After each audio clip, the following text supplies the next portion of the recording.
अब मैं आज के एजेंडे की तरफ आता हूँ। जो परफॉर्मेंस रिव्यू है आपका जी है, वो तो मुझे बहुत ज़्यादा उस तरह से अंग्रेज़ी टर्म्स की समझ नहीं आती, लेकिन थोड़ा सा अपने तौर पे इसको बताने की कोशिश करूँगा कि जो मैंने पिछले 20 सालों में या 22-23 सालों में अपने प्रैक्टिकल करियर से क्या सीखा। इसके देखने के दो एंगल हैं कि मेरी परफॉर्मेंस को कोई देख रहा है और मैं किसी को जवाब दे हूँ, और दूसरा एक जो आजकल मॉडर्न टेक्निक्स में कहा जाता है कि प्रोएक्टिव अप्रोच रखना, कि आप खुद से अपनी जिम्मेदारी लें।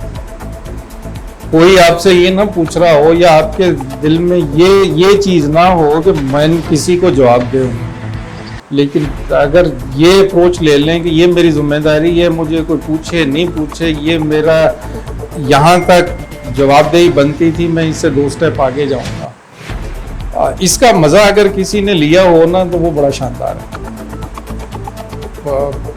मतलब ये ऑर्गेनाइजेशन आज अगर यहाँ खड़ी है ना, तो मैं कहूँगा कि अल्लाह के फजल के बाद मेजर कंट्रीब्यूशन अगर मेरी को सक्सेस पूछे तो वो ये है। 2004 की एक बात बताता हूँ आपको। 2004 में जब अभी कंपनी बिल्कुल सीधी हो रही थी, लेकिन काम बहुत ज़्यादा था। एक दिन जैज़ के एक ही वक्त में हम 3-4 मुख्तलिफ प्रोजेक्ट कर रहे थे, तो 5-6 लोग थे, उन्होंने मुझे बुला लिया। वहाँ पे ईडन सेंटर में इनका ऑफिस था। इधर उधर की बातें करने लगे, चाय शाय पी, मुझे कहने लगे कि यार आप अपना सोने का शेड्यूल दे दें। तो बड़ी अजीब सी बात थी मेरे लिए कि यार मेरे सोने का शेड्यूल तो मेरा है ना भाई, उससे आपको क्या गरज है। तो कहने लगे नहीं, ये बड़ी सीरियस बात कर रहे हैं। मैं मजाक में डाल दी हूँ क्या, हम बड़ी सीरियस बात कर रहे हैं।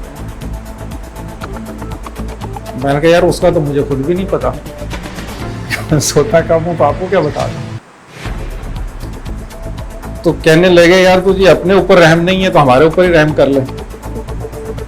हम यहाँ 6 बंदे बैठे हुए हैं, हम इत्तेफाक से कहीं इकट्ठे हुए थे, तो हमने पूछा कि भाई किस आपके लिए कौन काम कर रहा है जी। हाईटेक काम कर रही है, वो भी कहता हाईटेक, वो भी हाईटेक, डिफरेंट डिपार्टमेंट्स के लोग। तो उनका कौन किससे कोऑर्डिनेट करते हो, तो जमील से करते हैं, जमील से करते हैं, जमील से करते हैं। अच्छा तो यार हम तो शिफ्टों में भी तो आ रहे होते हैं। उनका यार वही बात करता है, वही रिस्पॉन्स करता है। उनका यार जालिम आदमी, तेरा कुछ हो गया ना तो हमारा अलावास्ते ही हो जाएगा। तो अपने कोई रिप्लेसमेंट रात को 2 बजे, 3 बजे, 4 बजे, इंसान है ना, वो कितनी कैपेसिटी हो सकती है उसकी। खैर बात उनकी वैलिड थी, मैंने कोशिश की चीज़ें आगे फिर डेलीगेट करने की, लेकिन उसका इम्पैक्ट इतना कमाल था। वो रिस्पॉन्सिबिलिटी ओन करने का, जो मैंने कहा ना कि ये जिम्मेदारी लेने का मज़ा अपना है। 2005 के एंड में ही वारद शुरू हो गया था।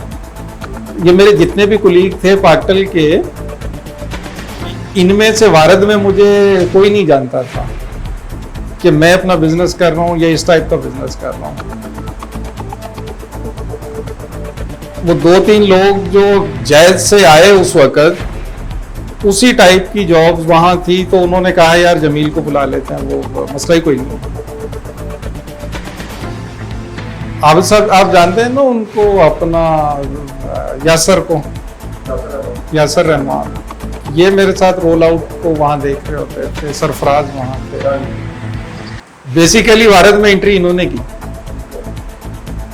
ये बात पहले उसकी, हालांकि उसकी तरफ भी ये FLM उस वक्त नहीं था वहाँ, सॉरी रोल आउट नहीं था जैज़ वारद का हमारे पास।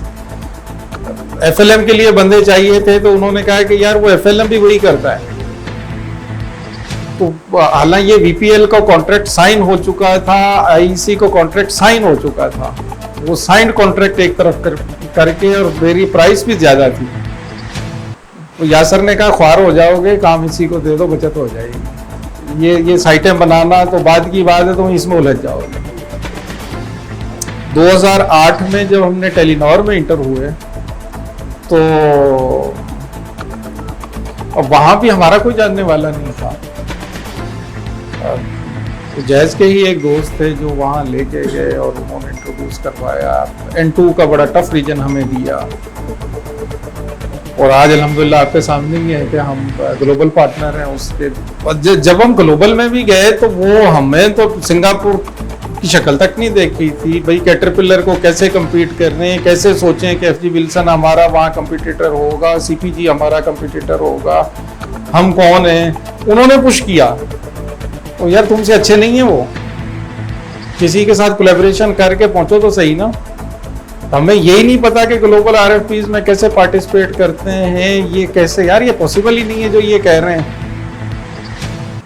जब उन्होंने थोड़ी सी हिम्मत दिलवाई, मैं बात जो एक्चुअली समझाना चाह रहा हूं कि जब आप जितना सा मिला हुआ है उसकी जिम्मेदारी ओन करते हो, वो उसको डिलीवर करते हो, वो इतना सा होता है, लोग आपको इतना बड़ा समझने लग जाते हैं। तो एक एंगल ये है कि यार मैंने इतने से का हिसाब देना है। जो परफॉर्मेंस रिव्यू आप सोच रहे हैं वो तो यही सोच रहे हैं ना, यार ये आदमी की जिम्मेदारी इतनी सी, अगर ये इतना कर दे तो मैं इसके ऊपर नजर रखता हूं, कैमरे फिट करता हूं, इसे मैंने इतना सा करवाना है। ठीक, अगर खुद से कोई इतना सा करना शुरू कर दे ना तो आप जो इतना सा देख रहे हैं वो आपको इतना बड़ा नजर आएगा कि कमाल कर रहा है यार। ये तो इंसान खुद को वो सिर्फ अपना डिलीवरी नजर आ रही है कि मैं अपना काम मैंने कर दिया, दूसरे को लग रहा होता है कि आप पता नहीं कितने तीर मार रहे हैं। तो सोचने का जो अंदाज है ना, बस वही आपकी लाइफ को चेंज कर देता है। हम अगर उसको सिर्फ इस तरह देखें, चल यार इतना करना था, थोड़ा सा कम कर देते हैं फिर भी ठीक है, तो वही आपको बहुत पीछे पीछे ले जाता है। तो मेरे ख्याल है मैं अपनी बात समझा सका हूँ। इसको, इस चेंज को उस तरह से ना लिया जाए कि मुझे कोई गेज कर रहा है, मुझे कोई गेज करे नहीं करे, मैंने तो जो देना है वो देना ही देना है।